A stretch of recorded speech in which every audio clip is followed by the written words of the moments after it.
Welcome to the Real Estate Pros Show, where we interview real estate investing professionals from coast to coast, as well as the service providers that serve the real estate investing industry. Our goal is simple: share what's working now to help you improve and scale your business to the next level and meet the pros that can help you get there. Real Estate Pros is powered by Investor Fuel, America's leader in helping real estate investors and professionals build the business you need to live the life you've always dreamed of. Let's start today's show. Property insurance for real estate investors doesn't have to be difficult, but it does need to be there to protect you when you need it. MyInvestorInsurance.com not only provides insurance at 15 to 30% cheaper than traditional agencies, it's built specifically for real estate investors like you. You can set up an account in about 2 minutes, get quotes on properties, turn on and turn off insurance for your fix and flip or rental properties in around 2 minutes without having to talk to anyone directly, all through our portal. There's no better way or faster way to make sure you've got the coverage you need to protect you, and no more lengthy policies either. Once you're set up, you're billed monthly and prorated by the day for however long your policy is active. It's powered by MSI, the third largest independent MGA, with 1.5 million customers and more than $1 billion in cumulative premiums written. Get set up today in about 2 minutes at myinvestorinsurance.com/fuel. Welcome to the Real Estate Pros Podcast. I'm Mike Stansbury. My guest today is Tim Stout. Today he's in Johnson City, Tennessee, but he is in Atlanta, Georgia. He's in a lot of markets, and we'll get to that in just a second. This Real Estate Pros Podcast is brought to you by Investor Fuel. We help real estate investors, service providers, and real estate entrepreneurs 2 to 5x their business to allow them to build the businesses they've always wanted, to allow them to live the lives they've always dreamed of. Tim, thanks for being on the show, sir. Absolutely. I appreciate the opportunity, Michael. Yes, sir. So I want to get into the origin story. So one of the things I always kind of tell people during the podcast is, before we do the podcast, we kind of talk a little bit about your origin story. We read a little bit about you, but I'd like to begin with not a real estate thing. You began as a fighter. Tell me how all that happened. How did that transpire? When did you begin fighting? If you were to just give me what your professional career was, tell me about that. I'm all ears. Okay. As most kids, most kids grow up playing Little League and baseball, basketball, football. I played those sports, but didn't find any passion. I was probably about 8, and I started doing karate tournaments, pretty high level. At about 15 and 16, I found boxing. Loved boxing, so I was all in on boxing for years. Slowed down on boxing about 19 to start lifting weights. Tired of being small. I fought at 112 pounds. I was a junior flyweight, and lifted weights for a while. Then I started fighting in tough man tournaments, which they had all over Tennessee and Western North Carolina, and won a lot of those. And I had to stop fighting in those. They asked me to stop fighting in them, so started mixed martial arts, and that led me. They stopped you because you were dominating. Is that what you buried the lead there, so that was good. Well, there was really no business of somebody with my caliber fighting in those, but they're offering cash prizes, so I could sneak in them, and we fight, because you're fighting normal people in those things. Yes. Okay. Gotcha. Yeah. So the tough guys, what they call it, bikers, bouncers. Tim, they needed to be humbled. You did us a service, actually. I believe so. So I love it. Never friends. I think the same thing. And so I started doing jiu-jitsu and kickboxing, MMA. Turned pro real quick. I think I had 3 fights, then I turned professional. Fights were like 16-second knockout, like 11-second knockout, 9-second knockout. So to fight amateur was going to be very hard to find someone willing to do it. So we ended up going pro. I did that for several years, and then got the opportunity to move to south of Atlanta in Peachtree City to open an MMA gym down there. And so I moved, opened an MMA gym down there. A couple years later, I opened my own gym in a neighboring town called Noonan, Georgia. And once I retired from fighting, I wanted to get paid for what I did, not what I was supposed to do. In my other career. Stop living on an island and join the #1 mastermind in America for professional real estate investors. Investor Fuel is a community of hundreds of the nation's top investors working together to build stronger businesses and better lives. In addition to the amazing community of real estate investors acting as a board of advisors for one another, Investor Fuel members have access to 100% funding on purchase and repairs for our members only, a health insurance program, and benefits and discounts that more than pays for the membership of most of our members, meaning it's actually costing you money to not be a member of Investor Fuel. If you're looking to scale your business and build a business that allows you to live the life of your dreams, please visit investorfuel.com today and book a call with our team. I worked in detention centers and I've worked in factories, all the things that I did when I was fighting. I was the guy who showed up early. I stayed late. I worked harder than everybody. And not much trying to show out or trying to overshadow anybody, but it was just in my DNA to work harder than everybody. And so when I was getting back into the working world, I wanted to get paid for what I did. So I decided sales. And I was telling the story the other day. I didn't know what I was going to sell. And one day I was teaching a fitness class, a cardio kickboxing class at my gym. And there were a few ladies that wandered in. And I remember one of them drove a Lexus. They were all dressed nice, smell nice, just what you think success is. And, I'm a 27-year-old gym rat. And they were lazy. They wouldn't work hard. They wouldn't push. And I just remember thinking, like, if this is what success looks like in this industry, this is what I'm going to do. Right. So I started with real estate, super successful, really fast. My third full year in the business, I sold like 100 properties, which is a lot. And ended up building a team. And from there, I've had, mortgage companies, title companies, and now my big one is investing. And I've did it in Tennessee too, same things. Okay. So you took the discipline of what you did in fighting, because it's to be a fighter, if you were to go over when you were in the professional ranks, it's, when we're watching the UFC, we get to see fight after fight after fight after fight, but we don't get to see what they're doing in the gym. So what would your typical day be, typical week be as a fighter, maybe preparing for a fight? What did that look like, and what kind of discipline was that? It's a full-time job, which people don't see. I mean, for years, I couldn't even date when I was fighting because people did not understand what I had to do. Because it would be like when I moved here, and that was my full-time thing, besides teaching some classes. I'm up at 6, probably from 6 to 8. I'm doing some type of strength and conditioning. If it's running, if it's weights, if it's circuits, whatever that is, whatever is going to improve me strength and conditioning wise. Then I'd go home, I would eat, and then I would drive an hour into Atlanta, and I would do jiu-jitsu for about 2 hours. And then I would have some type of pro training with the other pros. Could be kickboxing, could be grappling, could be wrestling. I come back, and whatever I focused on, say I focused on grappling during the pro training, when I got back to Noonan, I would work a couple hours on boxing or kickboxing. But if we worked on boxing or kickboxing in the pro training, I would work on wrestling or grappling in the evening.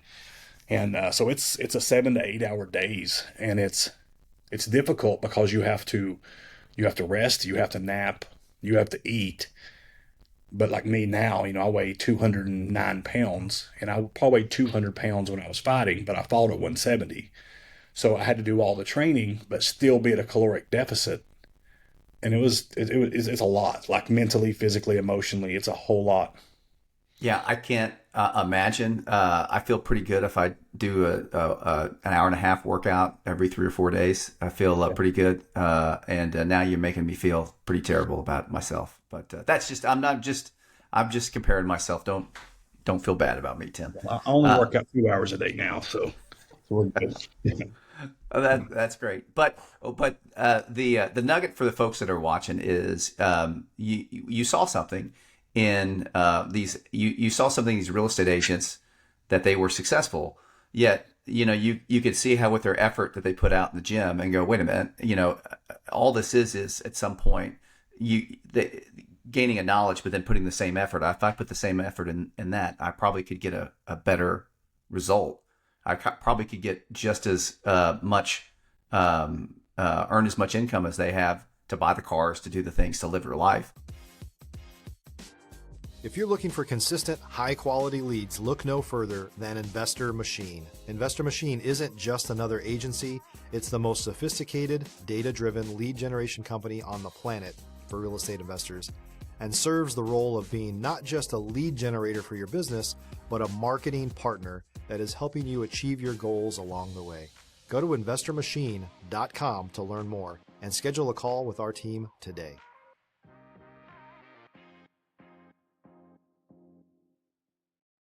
And you saw that was kind of a mindset shift or an aha moment. Does that make sense? Absolutely. I've been a big believer of how you do one thing is how you do everything. And it doesn't matter if it's working out. It doesn't matter if it's diet. It doesn't matter how you treat your wife, your kids. Like, that is who you are. And once I've started seeing those patterns, you start putting things together and you're like, okay, if you can reach success with this work ethic, like we were talking about before we went live, I'm not formally educated, but the education I have is in experience, books, coaches, mentorships, and I've been able to apply that because work ethic is a double-edged sword. It is the actions is the one side of the sword. The other side of the sword is what are the actions? How do I do it better? Because there are only two ways to do anything. You do more of it, you do it better. And so it's a double-edged sword. And I was full-blown actions on both sides.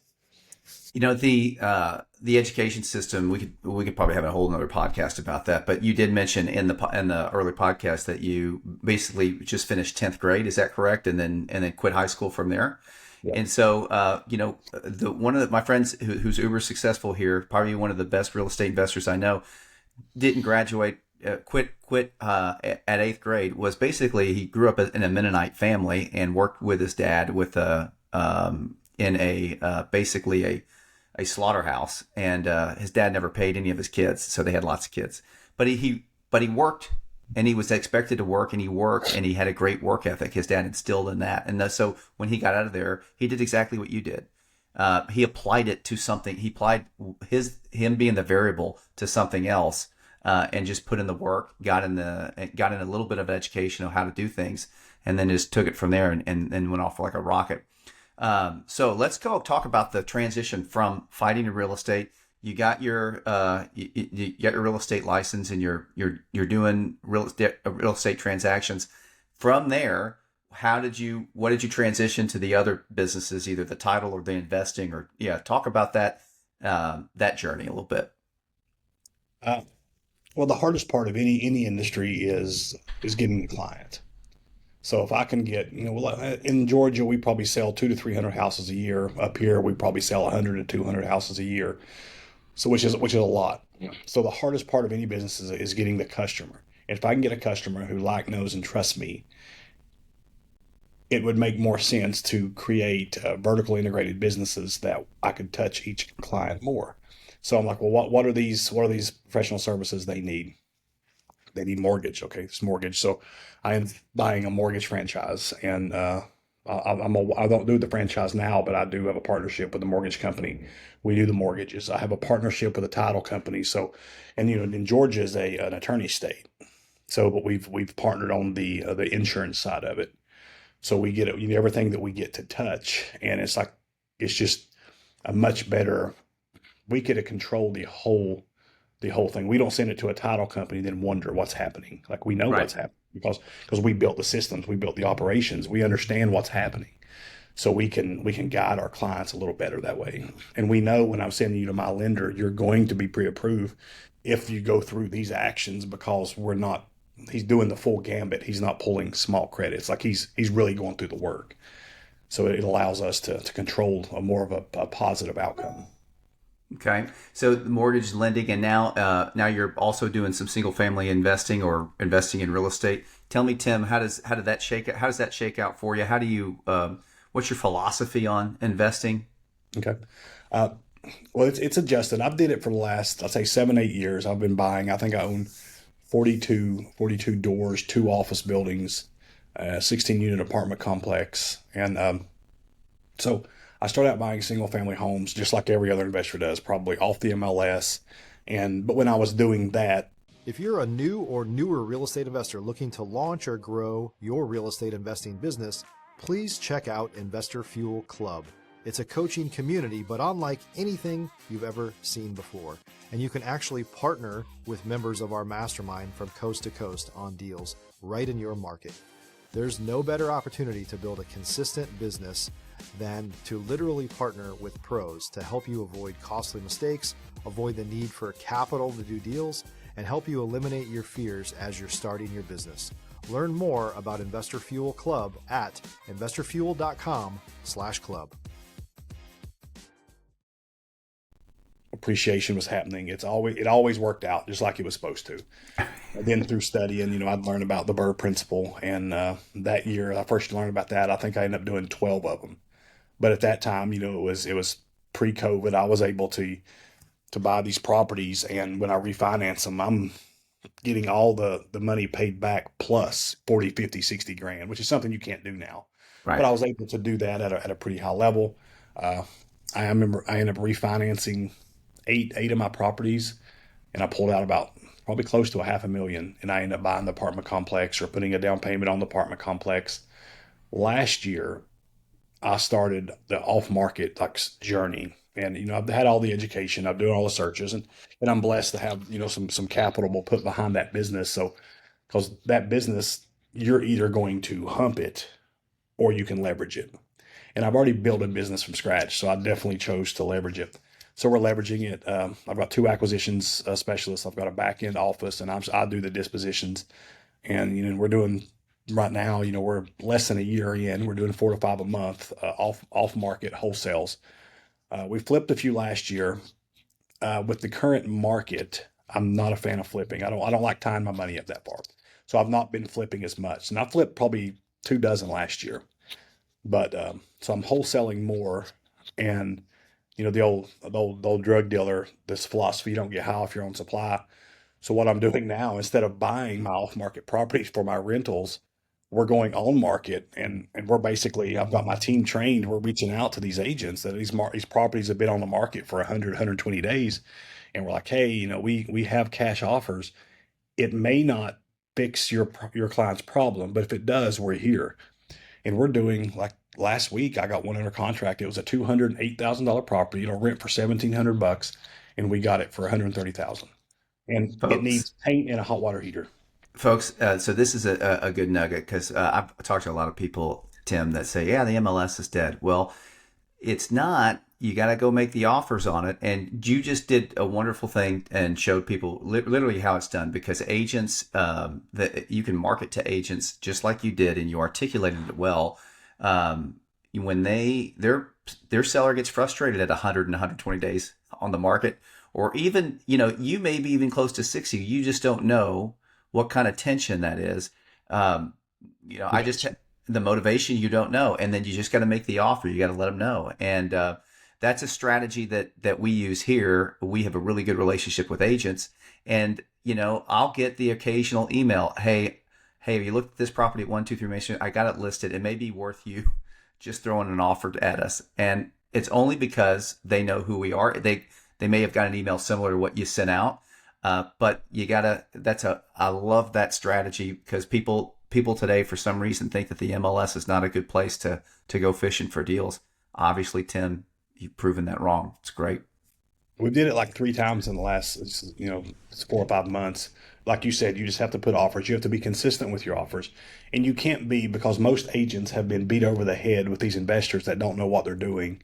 And they write a bunch of lowball offers because they think that's what they're supposed to do. So they drag some agent around and to do that. So we're basically just calling and be like, hey, if this fixes it, we're the solution. If this fixes your client's problem, right, we're good. If not, we're okay. All of them say no. And then a month later, 6 weeks later, they're like, hey, it changed. Something's changed here. Is this still good? And we're like, well, let's walk through it again. And we'll walk through it, and we close. And it's exciting too, because we're fixing a problem. Because I bet I closed on, probably majority of my properties I closed on last year was people they would absolutely 100% lose in the foreclosure if it wasn't for me. Right. And it's like, I know you're not going to make as much money as you want, but I can put, $5,000 or $10,000 in your pocket, let you start over with no foreclosure on your record. I get a house that I get to make some money on the other end, and it's as close to a win-win as you're going to get. And yes, Tim, when you provide a solution and you frame it like that, especially as you talk to the realtors, even talking to sellers, is that when you save somebody from foreclosure, and then I've seen deals where we put money in people's pocket, but they're a week out from being foreclosed on and losing nothing, and were able to put a lot of money in their pocket because life just hit them, and they for some reason just weren't able to catch up. And that's a Decision. Yes. yes, yeah. And so and you're able to help them and for them to start over. I can't tell you how cool that is that you guys frame it that way, because that's exactly what it is. So For a win-win. And that's, I don't, right. I mean, I've sold 3,000 houses, on the market. It's like my job is to help people, and I can't do anything that gets dictated or looked at that's not helpful. So I have to be very clear and very honest about it. And I help the ones who raise their hands, but everybody else, I'm not going to aggravate them with the on market stuff. Okay, one of the things too that we talked about pre-show, we talked about kind of self-education. So you're your guy who said, "Oh, I'm getting real estate," and then you said, "Hey, I read a ton of books, watched a lot of things, and I just wanted to, I wanted to know what I was getting into." So walk me through that, or maybe for us is tell us like what books or periodicals or what had the biggest impact on your mindset or on your education, and what would you recommend to somebody just, hey, that's in the industry, hey, read this, kind of take action on that. What's that look like for you, Tim? For the residential sales or the investing or both. Hey, you can pick it's choose your own adventure. I like it. I like it. The when I've read about 500 books, so it's like when people ask me these questions, I'm like, well, what do you need help with? And like, so it depends on, but with real estate in general, I mean, the Millionaire Real Estate Agent, super good. I think most people need extreme ownership. Uh, that book's phenomenal. If you're looking to grow a business, I think that Who Not How and Traction is has to happen. Uh, but the self education is crucial. It's like different steps. Like before, like the first couple of years, I'm learning how to do real estate, and then you realize it's not. That's so broad, but it's so simple. So then it's like you go to the sales, then you go to the investing, because there's 1,000 different ways to sell a house and Right. or to buy a house or to. So I went down all these little rabbit holes, but I'm big on accountability from my background and like my team. Like my team will tell you, like you're held very accountable, because the only thing that's going to allow you to get results is your ability to perform the actions and ability to perform actions well. It is your job to put in the effort. It is my job to train you. So it's like it becomes a 50-50. As long as you do the work, I'll continue to educate you and give you opportunities. When you quit doing the work, I quit both of those. Right. They got to have buy-in. They got to get after Yeah. it. Yeah. Right. Um, so, so you mentioned Jocko's book. You mentioned Who Not How, Traction, EOS. Is there any coaching or masterminds that you've belonged to that has made a difference to you? What does that look like for you? Yep. I've coached with David Kesey probably for the last, since it's been probably 13 years. He was my first sales coach. And I remember when I was searching for my first coach, and I didn't know I was coached in fighting, and that helped me to excel at such crazy levels.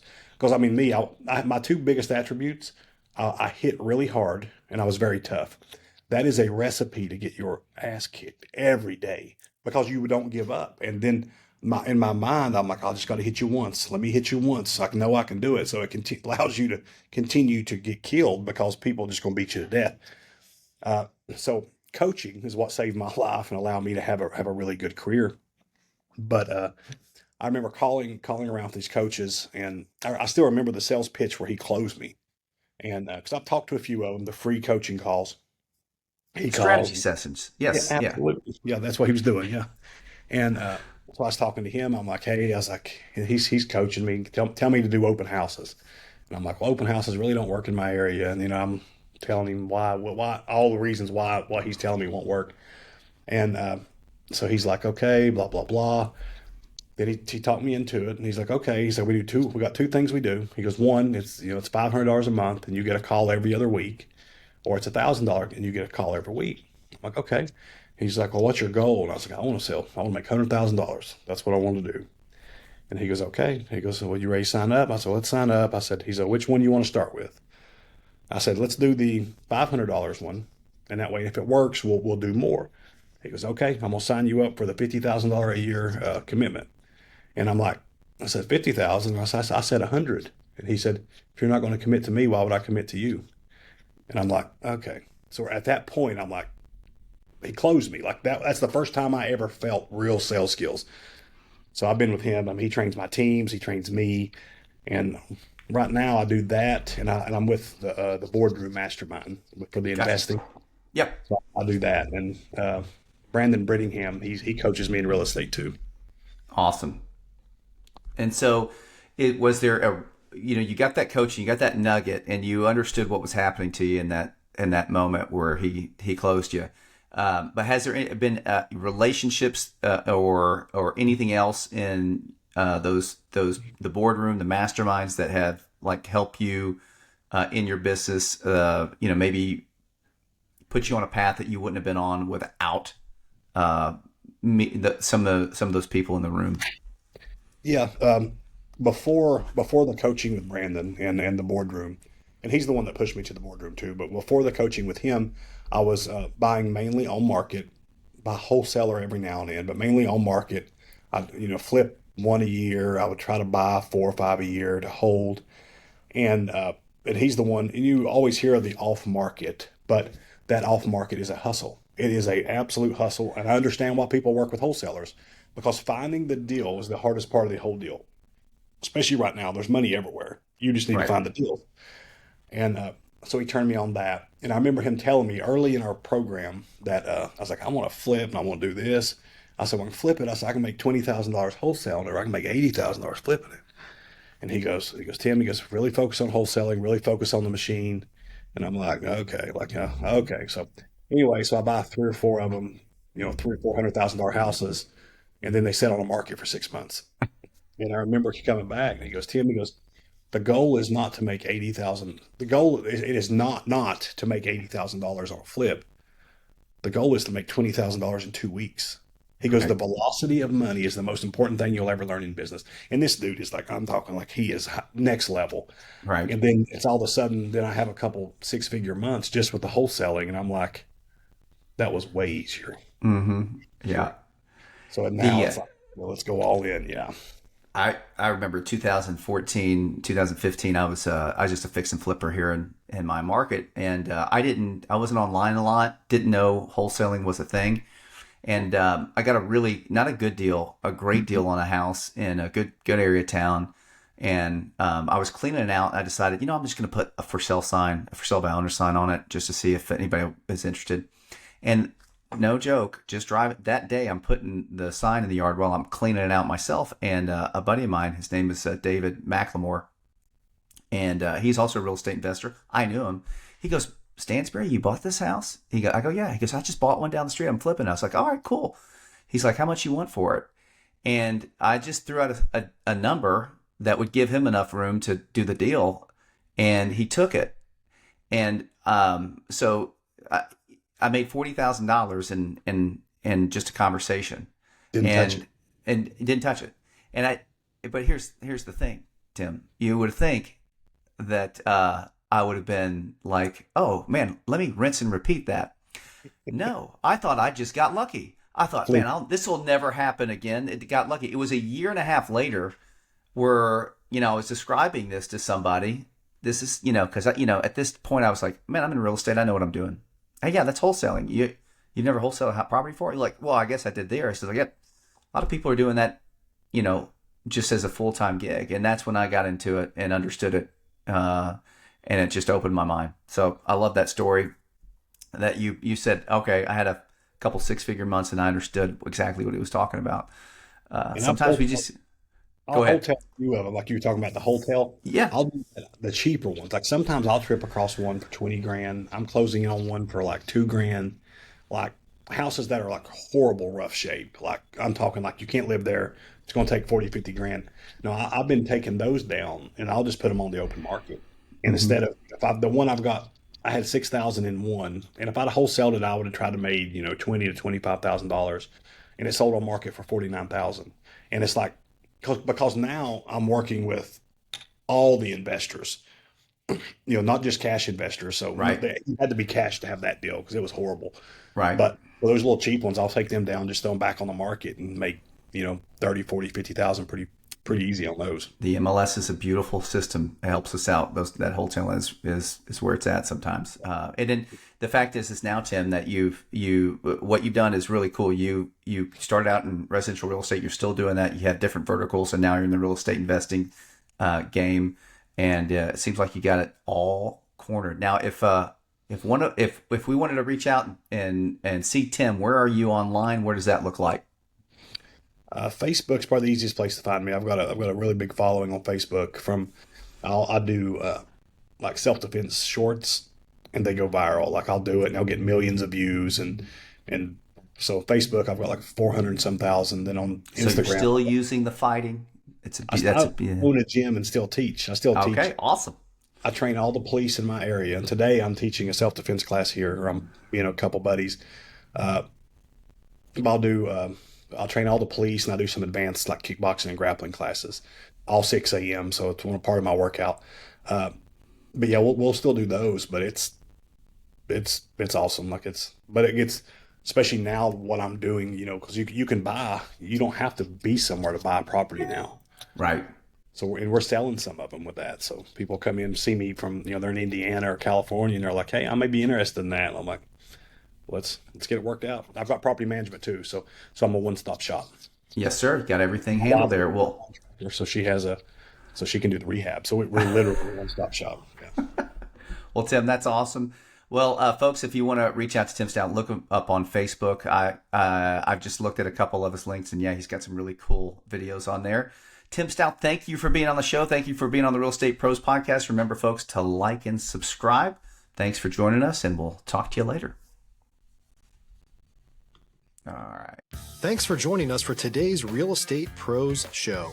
You can learn more about the amazing benefits of the Investor Fuel Mastermind community, including surrounding yourself with hundreds of other rock stars, 100% financing for your deals, and members-only discounts from vendors you're likely already using that, as a member of Investor Fuel, will save you more than the cost of your membership. Visit investorfuel.com to learn more. If you're interested in joining us as a guest of this show, please visit investorfuel.com/pros to apply. You can also check the show notes for access to free resources, how to get access to world-class lead generation, and much more. Don't forget to subscribe so you never miss another episode. Have a great day. We'll see you on the next show.